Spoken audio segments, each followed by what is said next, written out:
So this is Baruch here at the Tikkun Elevator Kollel, and let me show you once again. We're learning. This is the morning meditation with Rabbi Mimran, Rabbi Yosef Chaim Mimran.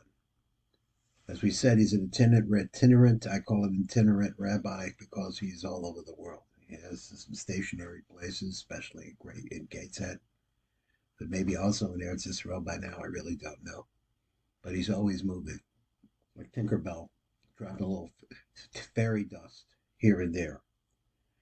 This is a serious work. Here's a picture of Rabbi Mimran. This book was published apparently about 5 years ago, and that's what he looked like sometime back then. I haven't seen him in a while. Let's look over here to where we stopped yesterday. We want to allow Rabbi Mimran a chance to develop his approach, to be able to lay this out the way that he wants to and build it up. So first he starts and he says that there's a 7-step guide. So he says, and he said for the courageous people. So he says you have to be courageous to want to go into this. I would think it's more than courageous. I think you may have to need to do this. Let's look ahead now at the basic outline of this book. We're going to look at it in order for you to know where you are headed and also to track your progress through the various lessons. The first one, the lesson number 1, is the technique. So he says this is a lesson for the prophets Eliyahu and Yechezkel, and he's going to bring their ideas. Some of their ideas are how he analyzes their ideas. Number 2 is knowing yourself. So this has 3 sections. One is calming the storm. Remember, I talked to you about monkey talk, about calming the thoughts that are going through your mind, and learning how to control your thoughts rather than your thoughts controlling you. Maybe that's what he means by calming the storm. Then he says section 2 is moving above the limitations of the mind. Because that is only possible if a person can control his thoughts. The Yetzer Hara, and then he says knowing your opponent, the Yetzer Hara. Lesson number 3, understanding the spiritual world. Well, we live in a world that is super materialistic. We have more junk than we never need. Number 4, how to connect. That is, what does this mean? Jewish meditation techniques. So that means that the Ein Sof Baruch Hu is within us. So we can find our way to it, but we need to know the techniques of Jewish meditation. Number 5, he says an ancient Kabbalistic practice, which is called Hishtadlus. Number 6, and I'm waiting to see what that is. I didn't get that far. I've read the book a lot, quite a bit of the book, but it gets very heavy at the end. And so that's why I need you to come along with me and learn this. Number 6, lesson number 6, how Chazal communicated with neshamas. That's interesting. What do they mean? What does he mean by that? I mean, once you say this, you're talking completely in the spiritual world. Number 7, lesson 7 is tshuva, the act of reconnecting. Maybe Rabbi Memram's means something that you see a lot is that for the bringing in of the mochi, of the mochi, expanded consciousness, doesn't happen just at one time. It's not like taking a pill. You have to go back and fall, go back up and fall.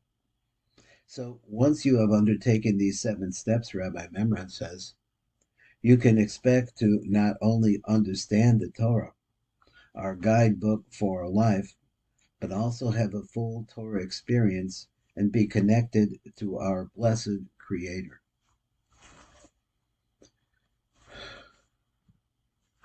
Now, let's start here and let's see what he says. I think that this little page here is self-contained.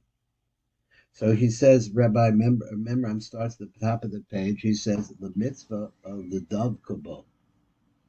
So he says that Jewish meditation, meditation is a word that's been abused because we have Zen meditation. The Hindus are very deep into meditation. The Buddhism is into meditation, but these are all treif. Maybe some of the techniques are good, but they're treif. The mitzvah of the Davkubo. That's what we're talking about. To find our way to the Ein Sof, which is within us. So he says, let's go like this. There's a very famous verse in the Torah that plays a central theme in Judaism. This theme, which is mentioned 9 times in Tanakh, revolves around the commandment of Ledavkubo, to cling to him, attach yourself to the Creator, God Himself. That's what we're saying, is what the way I kind of see it. For the verse of now, he's going to go through 9 different sources where we see in the Torah the word Ledavkubo mentioned. First in Parshas V'eschana, Perek 4, Pasuk 4, it says, Va'atem hadvekim b'Hashem, who are clinging to Hashem, Elokechem, Chayim kulchem hayom, you are all receiving life. All of you. Number 2, Parshas Ekev, Perek 10, Pasuk 20, Es Hashem Elokecha tiraf, fear Hashem your Elokecha, Tira oso ta'avod, you should serve him, ubo t'dabek, and on with him, or to him, with him, you should cling, uvishmo t'shaveya, and you should, I'm not sure what the pasuk means, t'shaveya over there. Number 3, Parshas Ekev, Perek 11, Pasuk 22, La'ava es Hashem Elokechem b'lechas b'chol derachav l'davkubo. So over here, to go in his paths and to cling to him. Number 4, Uvukolo sishma'u, with his voice you should listen to it, va'osis sa'avodu, and that voice you should serve, ubo tadabku. Once again, cling to that voice, and we seek this voice. So going on. Parshas Nitzavim, Perek 30, Pasuk 20. He said, La'avar Hashem Elokecha, Lishmoa B'kolo, to listen to his voice, U'ledavkubo, once again, to cling to him, Ki hu chayecha, because that's your source of your life, V'orach yamecha, and the length of your days. Number 6 is in Yeshua, Perek 22, Pasuk 5, and it said, V'lelecha b'kol derachov, to go in all of his paths, with Ishmar mitzvaysev, to guard his mitzvahs of Ledavkubo, to cling to him, to seek him, to want him, we need him. Number 7, Yehoshua, Perek 23, Pasuk 8, Ki'im b'Hashem Elokechem, so only we're talking here about Hashem Elokechem, T'tavko ka'asher asisem ad hayom hazeh, so to Hashem Elokechem, that's where the dvekus should be. Kasher asisem, like you did ad hayom hazeh. And Tehillim, Perek 23, 63, Pasuk 9, the davka v'nafsh, davka, clinging, once again, attaching. It's more, I think, like a clinging is more the desire to attach. The davka nafshki acharacha, ki be tamka yibinecha. Number 9, and Yirmiyahu, Perek 13, Pasuk 11, ki kasher yidabeg ha'azar al masni, ish kach hidabki alai, as called Beis Yisrael. Now let me take a second and look this up, because I didn't really look at these before, wasn't sure I was going to do this, and so I'm a little bit behind. Hold on one second, I'm going to find the information I want. I'll be right back. So I had to look up this pasuk. So this pasuk in Yirmiyahu, Perek 13, it says like this. I found it in English.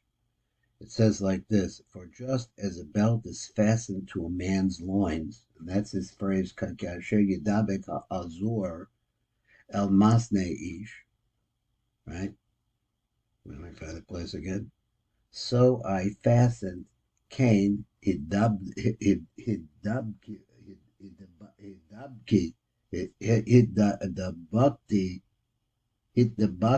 Elai, as called Beis Yisrael. Hard word there is hid bhakti, lashon devekus. So the same way as a belt girds keeps your pants from falling down and supports you, so the same thing is with my desire to be able to fasten myself to HaKadosh Baruch Hu. So that's a little bit on Rabbi Mimran as he's beginning to build his case. We'll go on from here. We'll let him build his case. And then we'll find ourselves in the midst of his techniques. This is Baruch Flashman, Tikkun Elevator Kola.